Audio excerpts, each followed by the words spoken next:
Yo guys, what's going on? Robert Warshack here, and the mini set has been out a few days now, which we played a lot of Hearthstone. We got a good idea of what the meta is shaping out to be and what the best decks for you guys to play are looking like and what are some easy decks to get some good ranks with. So let's get on into it. Unholy Death Knight. With the new location card, Construct Quarter, this basically destroys a minion and you summon a 4/5 undead. Unholy DK had a large quantity of minions to play. You want them to die because a lot of them have death rattles or some sort of effect. You also want the corpse counter, so transforming minions really isn't what you want to do.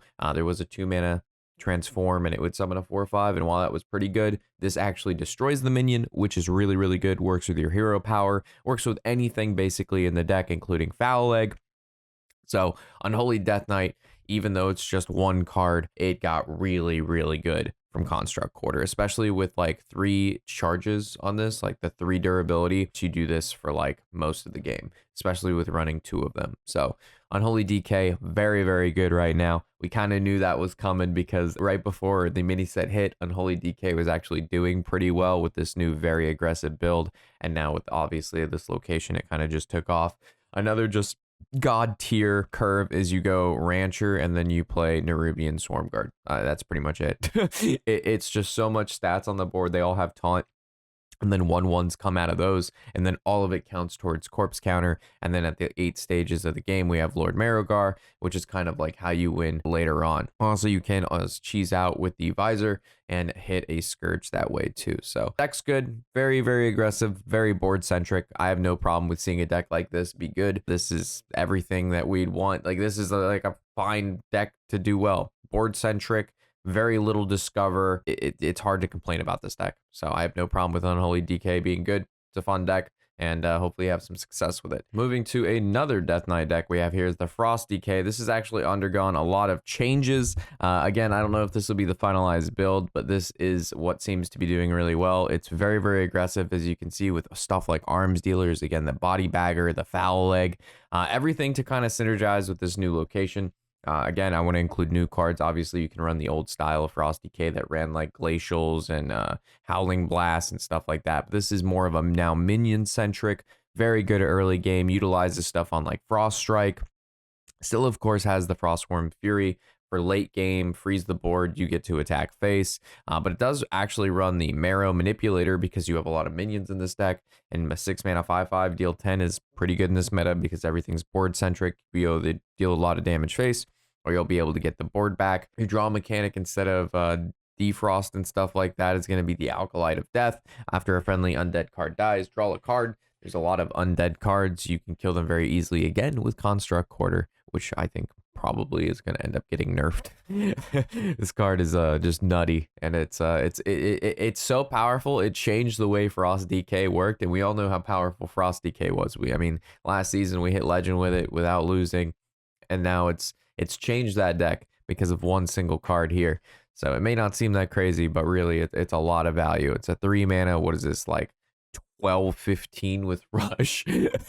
And killing your own minions draws you cards and gives you corpses, which is good. So yeah, really good deck here. Frost DK, quite a bit of a change up. So if you're interested in playing this list, which I will be probably playing something like this today on stream, it's going to be a lot of fun, considering it's not more of the spell burn, it's more of the minions. And we like seeing minion based combat because it allows for a little bit more Hearthstone action going on rather than dying from like 25 health on turn like 7. So big Spell Mage. Again, just going to include some decks here that if you can't afford the mini set, or you do not have the mini set, or you do not want to buy the mini set, you can play with older decks like Big Mage here, and you can do very, very well in ladder. This is still one of the best decks that you can play with. And that's mainly because, again, you have big spells. You're going to play the Sorceress. The Sorceress is going to make your Rin of the Archmage and Dragonfire Amulet very cheap. You play those out, and then you just keep repeating that with Bird. You also have the Ping package in here, so you're on Dawn Grasp, and then you've got your Reckless Apprentice with more Dreaths and all that stuff. So Big Mage, it can just keep going. Massive value, massive damage. And we don't play the 8-mana summon 2 5/6s with Taunt, because I just don't like that card. I don't think that card's very good. It doesn't do anything averse, Unholy DK. They're just going to run through those taunts. What you need to do is you need to play Giant Dragons, and you need to play Rin of the Archmage. Rin of the Archmage clears boards, does damage, generates value, summons secrets. Dragonfire Amulet summons Giant Dragons. That's really all you need, is just giant fucking dragons. Moving to a Shaman deck, our beloved Evolve Shaman. This is a deck that was, in my opinion, really, really good before the mini set. It was just, no one played it. Not a lot of people played it. I don't know why. It was really powerful prior, and now it got even better with stuff like Blazing Transmutation, because now you can play the Null, and then you can use this on Null, and you can have the Null turn into whatever you want. And the problem before was if you muck pools Null, sometimes Null would turn into Null, sometimes you get like a Sea Giant. It wouldn't be that great. But now when you use Blazing on the Null, you have a really high chance to hit a really good minion, whether it be Thaddeus or an 8/8 with Rush, 8/8 with Wind Fury, 8/8 with Death Rattle, summon another 8/8, or of course Neptulon, which is turn 2s and turn 3 Neptulon is pretty common now in this meta because of Gold Gyro Null. So another thing I see getting nerfed is this guy going to like 12 mana or something like that, so you can't get that off as early. But yeah, Evolve Shaman's insane. Also, if you see the Shadow Hunter in here, you can play Shadow Hunter. You have Glug or Neptulon in your hand, and you just swap them out, and then you have like a turn 4 or 5 Neptulon, Shadow Hunter, and other things on the board as well. And then, of course, you run the entire other Evolve mechanic with Tiny Toys and stuff like the, Convincing Disguise. So this deck just has a lot of gas, a lot of stuff. You have to worry about Bloodlust too. So at any point in time, your opponent has like some fish out or some totems out. You got to worry about those as well, because they could just Bloodlust you from like 15 health. So even regardless of big minions or not, every minion in this deck matters because you could die to it. So Evolve Shaman is really good. This is probably the best deck right now to play. I don't see anything better than this. Turn 2 Neptulon is pretty good. Not a lot to do against that. Yeah. So we're going to be having a video on this shortly coming out on the YouTube. Again, I've kind of switched our schedule up on the YouTube with videos. I was posting a video every day, and it was driving me not only insane because that's just a lot, but they weren't doing that well. Because I think I was giving you too much great content, to be honest. You were being spoiled by me. All my videos are now like every other day, and ever since I started doing this, the videos are twice as good. Yeah, that's the way it is. So we're just gonna see how this is gonna go for now, and if it keeps going well, we're gonna keep doing that. If it goes bad, well, maybe we'll change it up again. But yeah, for those of you who are wondering about why is there no video every day, it's because the videos weren't doing well. But now that I've given you less videos, they're doing better. YouTube's a funny place. Moving to my least favorite deck of almost all time, but not quite there yet, the Imp Warlock.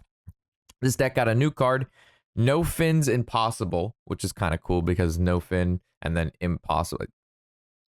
Give all friendly demons and murlocs Death Rattle, summon a 2/2 Imp Lock. So this is basically Soul of the Forest. For those of you who are familiar with that Druid card, it costs 4 mana. It costs 2 mana in this deck. With Imp Warlock, there's a lot of only pretty much imps. So you want to play this in the Imp Lock, not the Curse Lock, because the Curse Lock has curses and imps. This just has really imps, which means that this is going to be better because there's more imps. Imp Lock and Curse Lock have really just gone toe to toe. It really depends on what you want to play. Both you can be very successful at. Both you just play your green cards and win. Both pretty cheap to build in regard to how high you can climb. I've seen Imp Warlocks at top 100. I've seen Curse Imp Warlocks at top 100. If there's a deck that if you have that just does well, I don't know how else to put it. It's like the easiest smooth brain deck you can play right now. Seriously, if you want a nice, easy, just kill people quickly, doesn't cost a lot. I think there's 2 legendaries in the deck. Tamsin, which is found in almost every Warlock deck, and then Rafam, well, fuck it, you can put them in every Warlock deck. Put them in any deck you want. You're going to do great. So Imp Warlock got a new card, makes boards more sticky. That was the problem with Imp Warlock, right? Like you make a giant Imp board, it dies. Make a giant Imp board, it dies. But now you make a giant Imp board, it dies, it comes back, and then you kill them with stuff like Bartender, because then you buff them. So it just makes this deck so much more annoying. And then, of course, if you don't have the new cards and you don't want to buy the mini set, just play Curse Imp Warlock if you had this deck prior. If I hate playing against this deck, but if I had to play a deck, it would definitely play the Curse Imp one rather than just Imps, because the Imps is just 1 win con, while Curse Imp has 2 win cons, and the Curse package is just really good and annoying, and a lot of people don't know how to play around it. So you just have like the Imps, and then if they don't kill those, you win. But if they do kill those, then you win anyway because you just give them curses. So yeah, Imp Warlock or Curse Imp Warlock, you're good to go either way. But if you just wanted to play a new card, then I recommend this build here. So with that, those are our best decks going into the new mini set. Unfortunately, we don't have more, but hopefully as the meta pans out, we will get more. But the front runners right now is the Evolve Shaman, and then that Unholy Death Knight. Those seem to be like the best new decks, followed by everything else I covered that may not have new cards in it, but we've seen that before. You know what I mean? When new stuff comes out, the old stuff that was still good is still good. You know what I'm saying? Like, just because there's new cards with new decks doesn't mean the old decks with that were already good aren't good anymore. It's a common misconception that I don't know why people have. But yeah, with that, thank you guys for watching. Hopefully you enjoy the video. I'll see you in the next one, of course. I'm Robert Warshack, and happy whatever the hell day it is.